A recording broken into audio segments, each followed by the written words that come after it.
News, सच जरूरी है। यह है MNS न्यूज नेटवर्क और आप देख रहे हैं MNS न्यूज टीवी। मैं हूं आपके साथ सोनल। तो आइए देखते हैं आज की कुछ खास खबरें। आत्महत्या करने वाले युवक के परिवार से सचिन पायलट ने की मुलाकात, नामजद लोगों पर कार्रवाई की मांग।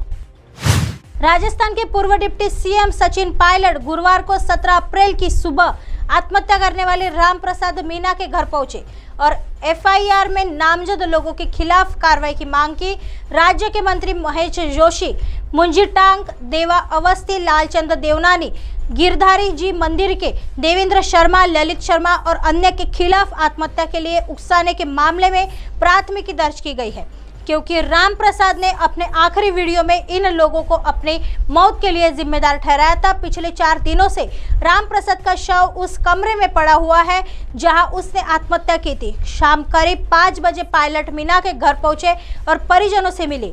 उन्होंने परिवार को सांत्वना देते हुए कहा कि इस कठिन समय में हम आपके साथ खड़े हैं।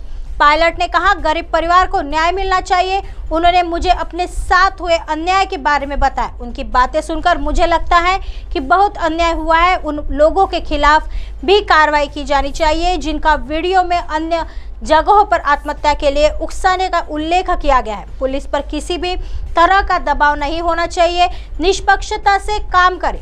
पायलट के साथ जयपुर की पूर्व मेयर ज्योति खंडेलवाल समेत अन्य नेता मौजूद थे। राम प्रसाद मीना के परिवार की ओर से मुख्यमंत्री अशोक गहलोत को पत्र भेजा गया है, जिसमें परिवार को न्याय दिलाने और अपने ऊपर हुए अत्याचार के लिए मुआवजे की मांग की गई है। प्राथमिकी की राज्य मुआवजे की मांग की गई है। प्राथमिकी में राज्य के मंत्री महेश जोशी को आरोपी बनाया गया है। परिवार ने अन्य आरोपियों के साथ उनकी गिरफ्तारी की मांग की है।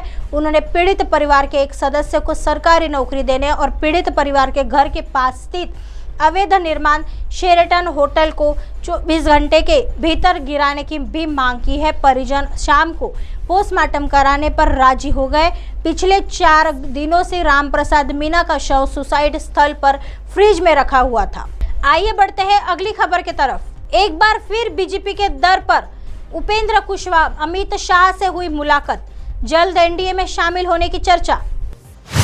बिहार के मुख्यमंत्री नीतीश कुमार की पार्टी JDU से अलग होकर अपनी नई राजनीतिक पार्टी राष्ट्रीय लोक जनता दल का गठन कराने वाले उपेंद्र कुशवाहा एक बार फिर बीजेपी के दर पर पहुंच गए हैं। कुशवाहा ने आज दिल्ली में बीजेपी के पूर्व राष्ट्रीय अध्यक्ष और केंद्रीय गृह मंत्री अमित शाह जी से उनके कार्यालय में मुलाकात की। कुशवाहा के साथ बिहार बीजेपी के पूर्व अध्यक्ष डॉक्टर संजय जायसवाल भी मौजूद रहे। उपेंद्र कुशवाहा और अमित शाह की इस मुलाकात को बिहार में तेजी से बदल रहे नए राजनीतिक समीकरण के लिहाज से काफी महत्वपूर्ण माना जा रहा है। यह कहा जा रहा है कि उपेंद्र कुशवाहा अपनी नई पार्टी के साथ एक बार फिर से NDA में शामिल हो सकते हैं। कुशवाहा पहली मोदी सरकार में शामिल थे और केंद्रीय मंत्री थे। हालांकि उन्होंने बीच में ही पद से इस्तीफा देकर NDA को अलविदा कह दिया था।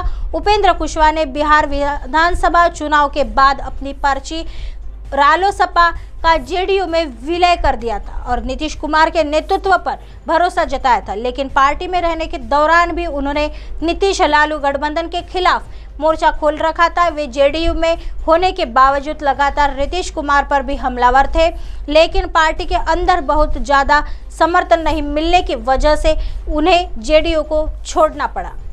आइए बढ़ते हैं अगली खबर की तरफ। अडानी ने अपने करीबियों से के जरिए मुझ तक पहुंचने का हर संभव कोशिश की, महुआ मोइत्रा। तृणमूल कांग्रेस की सांसद महुआ मोइत्रा ने आरोप लगाया है कि उद्योगपति गौतम अडानी जी ने अपने करीबियों के माध्यम से मुझ तक और कुछ अन्य लोगों तक पहुंचने का हर संभव प्रयास किया। तृणमूल सांसद ने गुजरात के उद्योगपति से मुलाकात करने को लेकर राष्ट्रवादी कांग्रेस पार्टी राकापा के सुप्रीमो शरद पवार की आलोचना भी की। मोइत्रा ने कहा कि जबकि सरकार अडानी के खिलाफ लगे आरोपों की कार्रवाई नहीं करती है, किसी नेता को उद्योगपति से संबंध नहीं रखना चाहिए। पवार का नाम लिए बगैर मोइत्रा ने कहा कि उन्हें उम्मीदवार है कि वह देश को पहले रखेंगे, ना कि अपने पुराने रिश्तों को। अब आप हमारे चैनल को आपके मोबाइल पर भी देख सकते हैं। मोबाइल ऐप पर देखने के लिए प्ले स्टोर से MNS news TV apps download करें। इंस्टा, ट्विटर, हाईकुक, फेसबुक और कई सोशल मीडिया के प्लेटफॉर्म पर हमारा चैनल उपलब्ध है। आप इसे यूट्यूब पर भी देख सकते हैं। आप हमारे चैनल को लाइव भी देख सकते हैं www.mnsnewstv.com पर।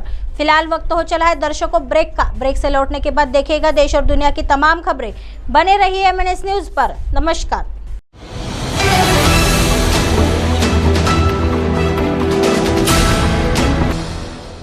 ये है MNS न्यूज नेटवर्क और आप देख रहे हैं MNS न्यूज।